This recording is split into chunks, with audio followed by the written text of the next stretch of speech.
Salam dostlar. Bugünkü dərsimiz while dövrüdür. While dövrü ingilis dilində while loop deməkdir. Eyni forlara oxşardır, lakin onlardan müəyyən şərtlərinə görə fərqlidir. While dövrü şərti doğru olduğu müddətcə icra edilir. Əgər şərt ilk başdan səhv olarsa, dövr heç vaxt işləməyəcəkdir. Yəni, məsələn, biz burada while'ın şərtini qeyd edirik və təkrarlanan kodlardan istifadə edirik. Artıq, məsələn, tutalım ki, buradakı verdiyimiz kodlar şərtə uyğundursa, o halda şərti axıra kimi icra edəcək. Axırda isə yoxlamalar aparır. Görür ki, məsələn, tutalım ki, verdiyimiz şərtlə buradakı şərtdə kənara çıxma varsa və orada öz işini bitirir. Məsələn, buna aid bir misal yazaq. Var, say yazıram 1. Və burada while loop'dan istifadə edirəm və içərisində yazıram ki, tutalım ki, say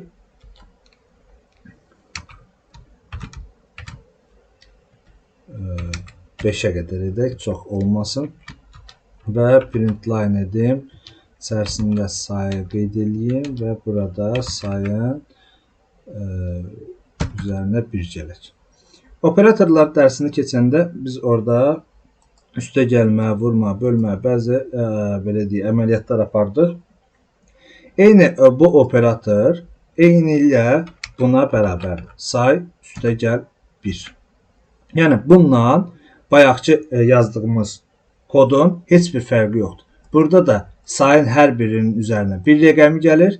Həmçinin də burada da, məsələn, mən artıq sayın olduğu miqdarı bir vahid artırmış oluram. Bu daha qısa yazılımıdır və proqramistlər tərəfindən daha çox istifadə olunur. Burada artıq mən məsələn tutalım ki, run edirəmsə, run edəndə baxın dostlar, nə olacaq?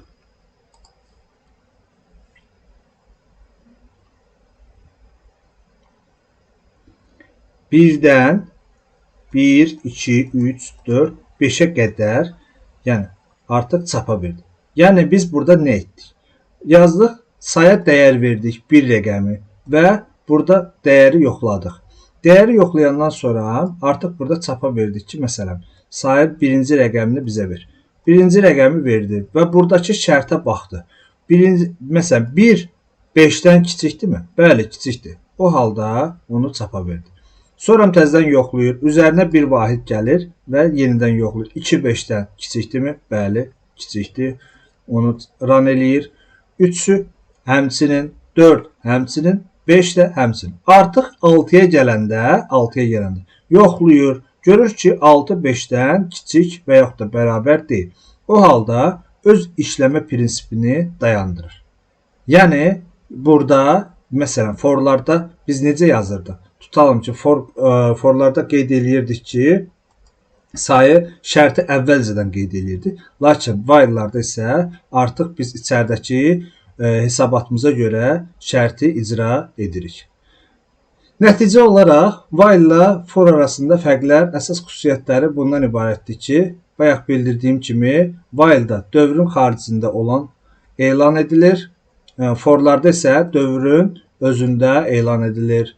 Hər iterasiyadan əvvəl, dövr başlamamızdan əvvəl, yəni şərt yoxlanması iterasiyadan əvvəl olur. Burada isə dövr başlamamızdan əvvəl olur.